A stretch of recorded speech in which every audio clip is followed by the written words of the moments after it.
guys, welcome to the Uncreative Crafter. My name is Jen, I am your host. You can find me around the internet as Stormcoast, and the group on Ravelry is called the Uncreative Crafter Podcast Fans. It is Sunday, August 9th, 2015. This is episode 15. So, welcome to all viewers, both returning and new. I really appreciate that you are spending some of your valuable time with me. If you are new, Ozy, we're going to have a lot of cuts because Ozy has gotten very naughty since last time. Hang on. Okay, Ozy is our kitten. Ozy's a girl. We thought she was a boy for a while, and since 2 weeks ago, whenever my husband's not home, Ozy has decided to start climbing on his desk. She has learned that there's a row of bookshelves in between our desks, and while she knows better than to jump on my desk, she'll climb on my husband's desk, climb across the bookshelves, and climb in the window that is in front of my computer to chew on the blinds. So that's been a lot of fun. So we may have a lot of cuts, depending on how naughty she's being.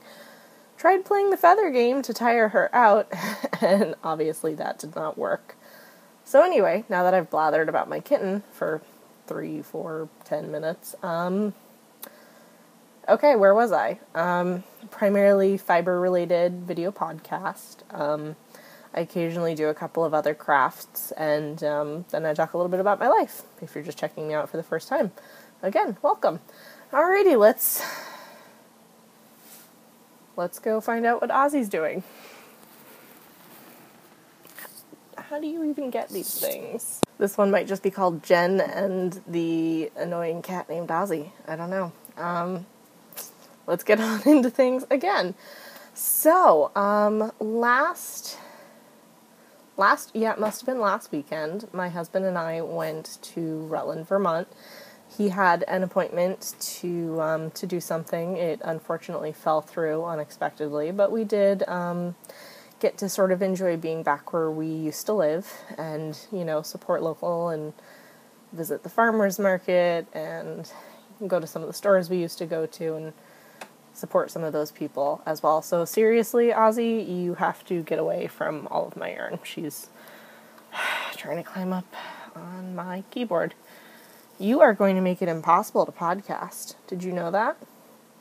You're evil. So, we went to all of the stores. Where we used to live, there was a Michael's and a Joann's, and right before we moved, a Hobby Lobby moved in, and then there was also the local yarn store that I used to work at, so I made my husband go to all of them. Ozy, I swear. Okay, so I made my husband go to all the stores, and I bought something at most of them, so we'll talk about Stash first. We went to this antique store that had opened up, and she sold some yarn, and so this was only $1. I picked up some sugar and cream cotton. You may have seen, actually no, I think this was before I was podcasting, but I was doing on my little frame loom, I was weaving little coasters. I'm gonna kill this cat in a minute. Not actually, but you know what I mean. And so I thought you can never have too much of this cotton for $1.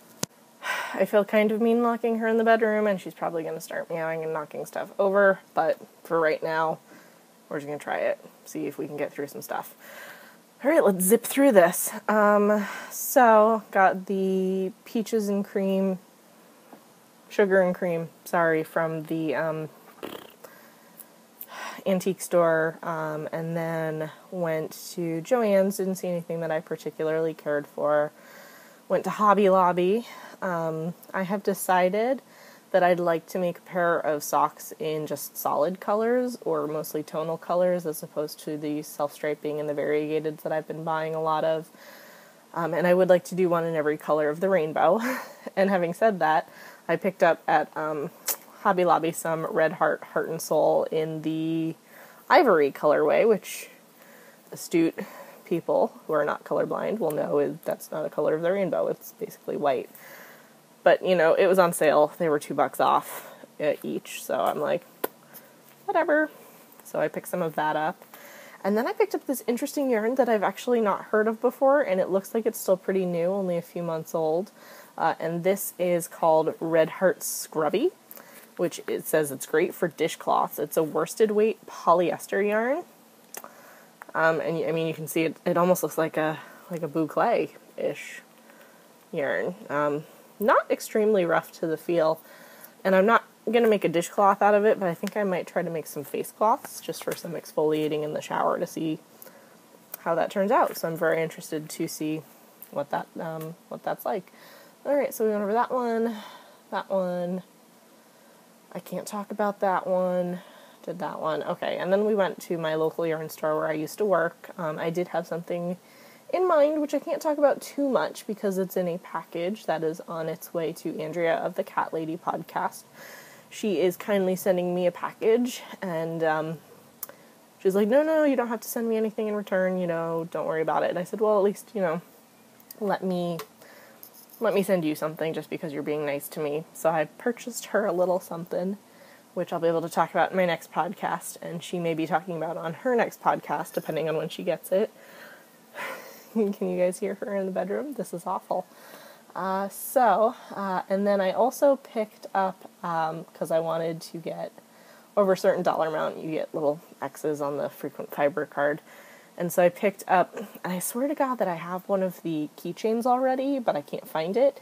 And so I picked up this cute little sock blocker keychain and a little thing of, sock yarn. And it comes with a little pattern on how to knit tiny socks to fit on your sock blocker keychain. And I kind of thought that would be a cute thing to do at work, would be to knit a bunch of tiny socks with some of my leftovers if I have enough and make like a little garland of socks. But then again, maybe I'm totally fooling myself and that will never happen. So we'll see. And then I went to Michael's, and this is also called, before I did the VKNs, I was pretty content and happy with my life, and now I find myself getting sucked into all these things. If you don't know what a VKN, it's either a virtual or a video knit night. I've heard both used. And there's sort of a group of regulars that I hang out with, and they've been very kind and welcoming to me as well. And they're all cross-stitching, and they're all doing, the same cross-stitch. Last time I cross-stitched, I was maybe in, 7th grade. It's been a while. Happened to be at Michael's, and I was like, you know what, maybe this will shut them up, because they're trying to get me to cross-stitch. So for $3, I picked up this little kitty with a ball of yarn cross-stitching kit. I think it comes with the needle, and I think it comes with the thread, and it comes with the little hoop and everything to try it. So, for $3, it's probably going to sit in, my box of crafty stuff for a while, but I thought, it was worth picking up.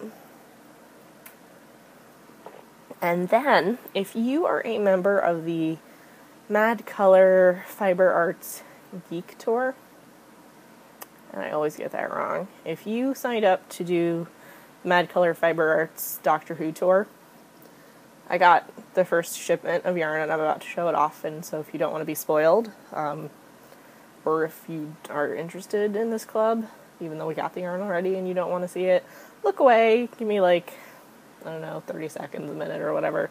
So we got the first shipment in the mail finally, so excited about that. And I guess I was expecting sock yarn, but this kind of looks like a single ply. So it's pretty interesting. And the colors are not ideal right now, but I mean, that red is a little bit brighter than normal, and the blue is a little bit brighter, and the purple, can't really see, that's purplish right there. But yeah, it's super bright. And this is her Whim base, and it is the July 2015 All of Time and Space Mad Geek Tour shipment, which is Helen High Heels. It's 100 grams, 100% superwash merino, 425 yards of fingering weight yarn. And she posted in her inspiration thread, this is inspired by River Song. I guess it's her first appearance in the show. And you just see this red high heel and these blue, it's either pants or a skirt. And it's pretty cool, so I'm very excited about that. Ozzy, I will let you out when I am done recording. Alright, let's keep going. I do have a couple of finished objects. I feel like I've had a lot of crafty mojo lately. I just haven't finished a lot of things. So first up, we'll talk about something that I picked up. A coworker of mine had asked me if I would make her some washcloths. Her mother recently died, and she used to make her cotton washcloths, and she said, hey, if I buy you the yarn, will you make me a couple of these? And I said, yeah, absolutely, because it's something I can do at work. And usually I say no when people ask if I'll make them something, just because I'm realistic about my time and, compensation and whatnot. But since I can work on these at work while I'm on my break, it only seemed fair that I say yes. Plus, it's easy peasy project. Don't have the ball band. I remember the color was psychedelic something. It might just be psychedelic, but anyway, I finished 2 of the grandmother's favorite washcloths. I wove in the ends on one of them, and the other one, I'm still waiting on it. But anyway, I finished those real quick. I swear, you would think I was torturing her in there. It's for your own safety. And then I also finished the rainbow socks, which I think I showed you guys last week that I was working on. Well, I took out the stitch marker to show you the progress, I think, because I washed them. But anyway, this is in the Regia 8-ply. It's their worsted weight sock yarn. It's wool and I think polyamide. And I'm pretty pleased with them. I followed Ann Budd's 5 stitches per inch sock formula in her Getting Started Knitting Socks book. And so they're top down, which I've mostly been doing toe-up socks lately. Don't completely love the fit of the toe. Thankfully, I have like a ton of this yarn left because it comes in such a humongous ball of yarn. Then I'm going to make another pair, and I'm going to do them toe-up and maybe adjust the stitch count a little bit more to fit my foot better. But I mean, these are going to be great for just hanging out in the winter or lying in bed or whatever. So I was also able to enter these into 3 different contests, basically, which is awesome. Andrea of the Cat Lady podcast is doing a cat-along, which is like summer-themed projects, and at this point it's kind of changed into a, if you finish a thing, put it in there. And I said, hey, these are worsted weight, winter socks, but they're kind of rainbowy, which, why not? She's going to count them. And then Sarah of the Canadian Knitter podcast is, and I had no idea she did this because I just started watching her. She's doing, like, if you finish a project in a month, a certain calendar month, you can enter it into a drawing for, I think, a $10, pattern credit. And I finished these on August 2nd, so I entered them into that thread, because why not? And then, also, the reason I started them is, Mina of the Knitting Expat podcast is doing a rainbow knit-along.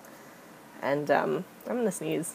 Okay, Mina of the Knitting Expat podcast is doing a rainbow knit-along, which is what I picked this yarn up for to do. And so I was able to enter once.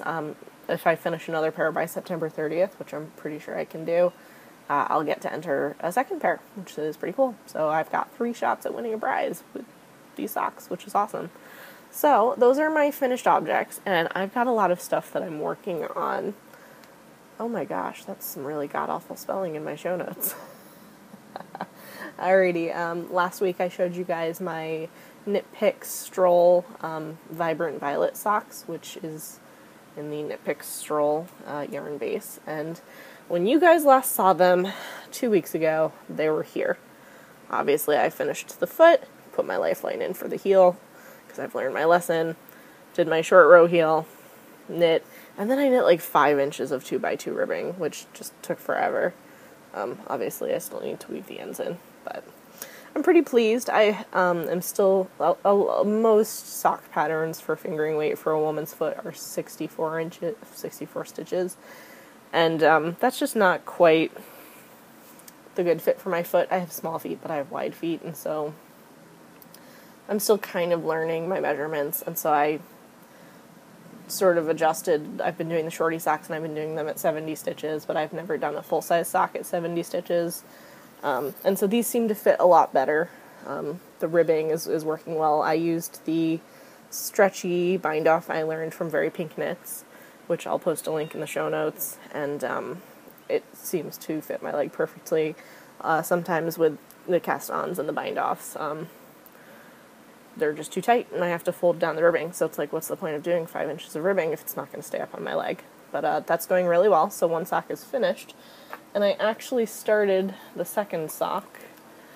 I think I started it on Friday, because I think I was going to do Andrea, the cat lady's VKN. She didn't end up showing up, but some of the other girls started the VKN. And so you guys haven't seen this, but I'm about almost 40 rows into the foot. I'm going to do 60 rows of the foot, and so I'm about 2/3 of the way through with the foot.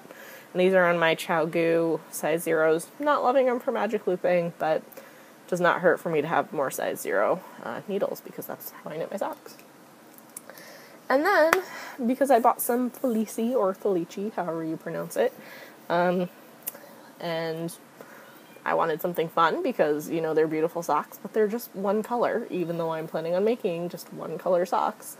I pulled out my Mosaic, and I'm using the same basic formula, the 70 stitches, because the last pair of Felici socks I made were my, like, jingle colorway, I think, which was just 3 colors, green, white, and red. And Mosaic has 6, actually, which is awesome. And I thought, I want to have something fun. So every 10 rows I do on that sock, I get to do a color stripe on this one. So I have gone through an entire color repeat. It's difficult to see, but this is sort of like a coral pink, and this is a deeper red. So they are different colors, but it was tough to tell that in the poor lighting in my apartment last night. So Knit Picks Felici, I'm looking forward to these being a better fit, and at that point I feel like I can use my nicer colors, the rainbow colorway I got in the Doctor Who colorway, and then that way I don't have to worry about screwing those up, because you can't get them anymore. Also, because the kitten is totally ripping apart the bedroom door, and we rent, so that's a problem. You guys haven't seen this in probably a good month, because I forgot it at work last time. Okay, that's how it's on. And it's horribly, horribly tangled, but I did work on my drop stitch scarf in the Araucania Ruka, which is the sugarcane yarn, and I think here is where I was last time. And I've worked on it a bit at work, and so I've made some progress. I still have a lot of yarn left, a decent amount of this, but I can now kind of wrap it around my neck. I'm going to make it a bit longer. Obviously it's no longer really super summery. This is just a mess. Okay, there we go. Free of the Ruka. Seriously, Ozzy? Sorry about that. Someone seems quite ashamed and immediately squished her tubby little butt underneath the couch to hide from me as soon as I let her out of the bedroom. So, where were we? Drop stitch scarf got some love. It's getting to be towards the end of summer, but it certainly doesn't hurt to have a piece like that available to wear in the office, when the heat's on, or just to have for next summer. So, yeah. And then yesterday, my husband and I went to hang out with a work colleague of his. We have some mutual interests, both she with my husband and she with myself. And I ended up, she was like, yeah, bring your wheel, we'll do some spinning, we'll do some knitting, etc., whatever. And so I did pull out my wheel, and it's been a while. I haven't actually wheel spun since before we got Ozy, so that's been at least almost 2.5 months at least, if not longer. And so I fought with it a little bit. I am spinning up those mystery bats that my friend dyed me that I showed you probably like 4 or 5 or 6 episodes ago, and they're like those blues, and I made them all into batlings, and I don't remember how many ounces I have, but I'll go back and check that. And so I got, a couple of those spun up, just fighting with the fiber. I don't know, I assume it's a wool. I don't know what kind of wool, don't know much about it. Just learning how much twist it needs, etc. Are you seriously going to be naughty after you were locked in the bedroom and punished? Really? You are testing my patience. Seriously. Just get progressively angrier at her as the day goes on. Okay. So did a little bit of spinning. I'm not gonna pull the wheel over because who knows when I'm gonna get to work on it again. I don't want to screw anything up by, taking the bobbin off. But I'll insert a picture here of the spinning I got done. Not much, but we'll take it.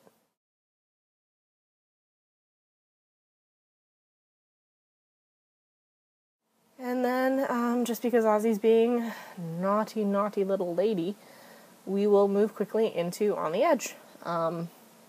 We went to the lake today, which, not my favorite. I like salt water better, but I didn't go swimming or anything. You can probably tell I got a little bit of sunburn there. But, nice weather, not super hot, nice and cool when, sun went behind a cloud, and we're trying to get our state park license plate money's worth, because it gets you into certain state parks for free, which is cool. So, we sat there for a couple of hours, and I did some knitting on my socks, and also some reading. So, War and Peace, I am up to 77%. I'm more than 3/4 of the way done. There's a light at the end of the tunnel. I'm really, really angry with my cat, but I'm just going to finish up really quickly. Oh, speaking of reasons to be angry at your cat, we eat dinner on TV trays. We don't really use the kitchen table to eat, but anyway, Ozy decided to play with my knife that I had put down, and it was a sharp steak knife, and just goes spinning, and it starts to fall, and of course I'm like, oh, it's going to stab the cat. I don't want it to stab the cat, so I tried to grab it. And don't ask me how I managed this, but I didn't cut myself, but I stabbed myself. So thanks for the stab wound, Ozy. You have permanently altered my fortune when I get my palms red. Alright, well, you can probably hear Ozymandias being super naughty in the background. So I'm gonna let you guys go. I've got like a million little tiny videos to edit together because of this little catty cat. Oh! Okay. Guys, have a great couple of weeks. Remember, it gets done one stitch at a time, and for the love of everything, don't get a kitten.